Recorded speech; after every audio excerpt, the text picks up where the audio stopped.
So I wanted to update you all on a few things. I did eventually end up in the office of an endocrinologist. This particular endocrinologist has at least two different offices. I was at the one in Los Gatos, California, 95030 or 95070, I'm not sure which. And there was a mass that was palpated in my neck. It was done by feel. I was immediately placed on medication for hyperthyroidism, HYPER thyroidism. Yeah, my heart rate in my primary care doctor's office, sitting in her office, resting, 108, which is tachycardia. At 4:45 in the afternoon in her office, with my clothes on,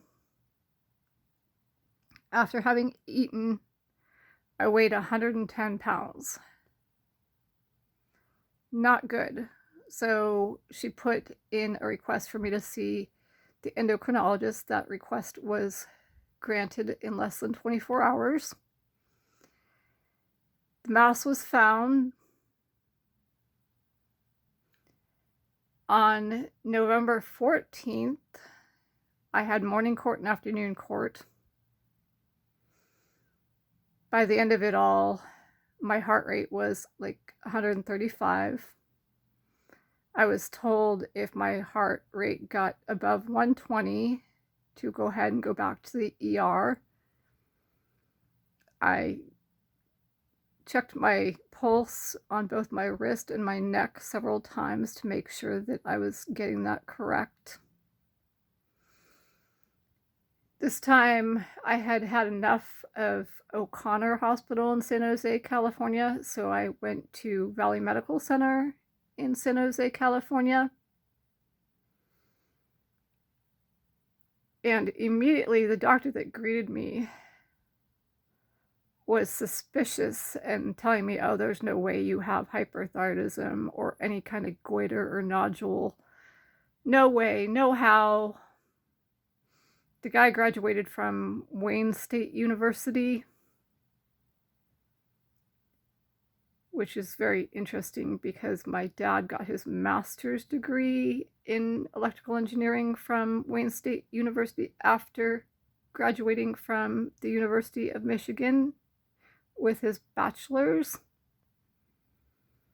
So anyway, tests are done, and ultrasound is ordered because he's just determined to prove that I do not have a goiter or thyroid problem or a nodule. I get in, have the ultrasound done. It was done by a woman. It was about 9 o'clock at night. I got to the ER at about 2 o'clock in the afternoon. The woman that did my ultrasound, super, super, super, super sweet. You know, had a lot of the same issues that I do, except that she doesn't have the certain type of ovarian cysts that I've had and that I currently have. As we were walking out, she was talking about what I thought was her thyroid. Said she had half of her thyroid removed and masses are usually benign. Except now I don't think she was talking about her own thyroid, because my ultrasound came back positive. So it showed a 2.9 centimeter TR4 thyroid nodule. And at the bottom of the page that the radiologist wrote that on, he wrote, or she wrote, highly suspicious, needs to be aspirated or whatever it's called, like fine needle aspiration. And as I know from my own experience, ultrasounds are always off in terms of measurement. Every ultrasound I have had, all the measurements were smaller than what everything actually turned out to be in real life. So like my ovarian cyst that I had removed December 15th, 2016, they measured that at 7 centimeters, and it turned out to be 9 centimeters. That's just an example. So anyway, yes, I do have a thyroid nodule. It's probably larger than 2.9 centimeters based on my own experience with ultrasounds being off. And I'm guessing it's a TR5 and not a TR4. And when I was in the office of the endocrinologist as well, there were just tons of orders made for all kinds of blood tests. So I'm also being checked for PCOS, polycystic ovarian syndrome. And that'll just prove beyond all the proof that I already have that I'm 0% fertile or 100% infertile. I mean, I already know that I'm infertile, but this will just like be the icing on the cake, so to speak. Yeah, so things don't look good in that regard. The shaking hands, the excessive sweating, the elevated heart rate, the low potassium a couple times, all added up to hyperthyroidism. And I think it was October 29th when I went to O'Connor the last time, the ER, and by that point I had enough, and I requested that the doctor on duty do a thyroid test. And poor guy, like, he was all alone all day and all night. He was the only doctor on duty. That ER was slammed and then some.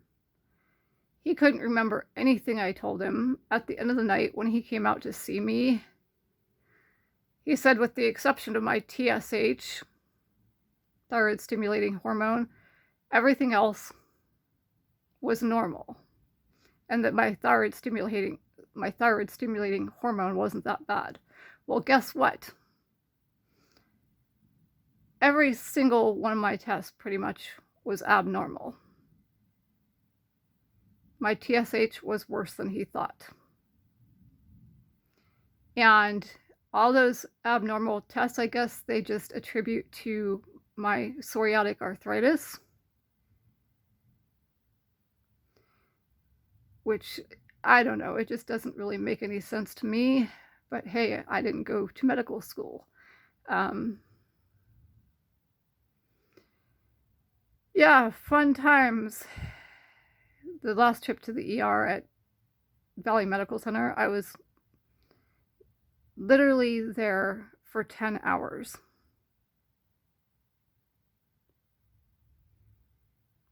The good thing about O'Connor is that max you're there for like 3 hours if you get there around 5 p.m. If you get there around 2 a.m., you're probably going to be there till 6 a.m., 7 a.m., maybe 8 a.m. However, you'll probably be able to sleep. They'll turn out the light for you, draw the curtains. And then this gets better. So I had an RAPE kit done, and I wanted to do it as a Jane Doe because in California there's a law that allows you to do a Jane Doe kit. And I wanted to check out and then check back in and do the Jane Doe. Valley Medical Center wouldn't let me do that. They wouldn't let me check out and then check in again as Jane Doe. So one of the SEX traffickers, perjurers, spawners of perjury, solicitors of perjury, stalkers, listers of stalking, cyber stalkers, listers of cyber stalking, bribers, blackmailers, extortionists, listers of bribery, listers of blackmail, listers of extortion, kickback receiver, kickback providers, lister of kickback providing, lister of kickback receiving, witness intimidators, lister of witness intimidation, obstructor of justice, lister of obstruction of justice, etc., that calls himself a police officer, but the SEX trafficking, attempted murdering, suborning perjury, perjuring, soliciting perjury, etc., SEX trafficking department that calls itself a POPO department at 610 El Camino Real, Santa Clara, California 95050 came out. I pretty much declined to talk to him. I said, you know, when the test kit comes back, when it's processed, we'll talk. Maybe. Yeah, I'm just sick of all the corruption. I'm over it.